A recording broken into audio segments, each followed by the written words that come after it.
dan beribadah kepada malaikat, serta berkanjang pada penglihatan-penglihatan, dan tanpa alasan membesar-besarkan diri oleh pikirannya yang duniawi. Ada orang mungkin yang terlalu ngerohani sekali, pikirannya terlalu rohani, tapi dia lupa saudara bahwa perkataannya belum dibasuh, perilakunya belum dibasuh, belum ditebus, belum dibenarkan, belum diluruskan. Sehingga orang itu di dalam gereja karena bawaannya rohani melulu. Oh nggak usah ya, nggak usah terlalu diperdulikanlah semua hal-hal fisik. Yang penting kita berhubungan dengan Tuhan. Cuman kita ingin membuktikan orang ini sudah punya hubungan dengan Tuhan apa? Nggak bisa kita dapat kecuali kesaksiannya jelek, kecuali cerita hidup orang lain tentang dia jelek. Maka ini disebut di dalam ayat ini. Ini disebut dengan pura-pura merendahkan diri. Maka hati-hati saudara. Semua hati-hati dengan jargon bahwa ibadah bicara hal yang rohani. Saya tidak mendiskreditkan hal itu. Ibadah memang bicara hal-hal rohani.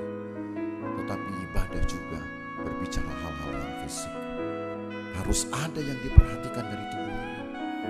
Harus ada yang saudara siapkan dari tubuh ini.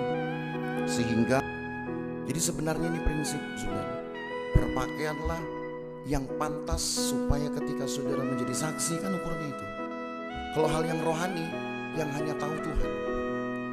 Tapi karena ibadah saudara harus diketahui oleh orang lain, harus menjadi kesaksian kepada orang lain, bukan untuk sekedar prestasi jam ibadahmu, tapi menjadi kesaksian bahwa saudara memang adalah anak Tuhan. Saudara memang adalah anak Tuhan yang taat.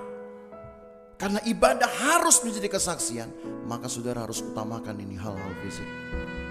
Cara saudara berkata-kata menentukan saudara apakah kesaksian saudara layak dipercaya atau tidak. Cara saudara berkata-kata. Kalau saudara banyak bohong, maka orang makin sulit datang kepada Tuhan. Saudara yang dicatat, ini orang-orang yang tadinya bakal ikut Tuhan jadi batal nih gara-gara nih si tukang bohong. Sudah dicatat sama Tuhan saudara. Hati-hati. Cara saudara berkata-kata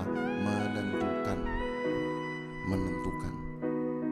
Cara kita juga berdandan menentukan siapa yang sebenarnya kita sedang hormati menjadi pusat perhatian kita. Maka supaya pusat perhatian kita hanya Tuhan, baju ini harus dibasuh dengan kebenaran Tuhan. Itu sebabnya kita perlu perjamuan. Sebab dengan pembasuhan dari perjamuan Tuhan, memang yang dibasuh nggak di baju saudara. Saya juga tidak nyuruh nanti itu anggur saudara percikin, ya. Bukan. Kalau sampai ada yang begitu tanggung sendiri akibatnya lah. Tapi setidaknya hidup kita dibasuh oleh darah dan tubuh Tuhan yang dipersekutukan dalam roti dan anggur Tuhan. Supaya hidup saudara juga saudara bawa dengan baik. Sekarang saudara tahu kalau saya beribadah, saya menunggu siapa? Orang yang lebih penting dari orang penting di dunia ini. Karena orang inilah yang menentukan akhir hidup saya, surga atau neraka. Saudara tahu sekarang harga dari sebuah persekutuan itu. Siapa yang saudara tunggu? Maka tiap hari basuh pakaian saudara. Pikiran memang perlu dirubah. Pikiran itulah bicara meja hati. Saudara tanam firman, taruh firman, maka pikiran saudara pun jadi baik.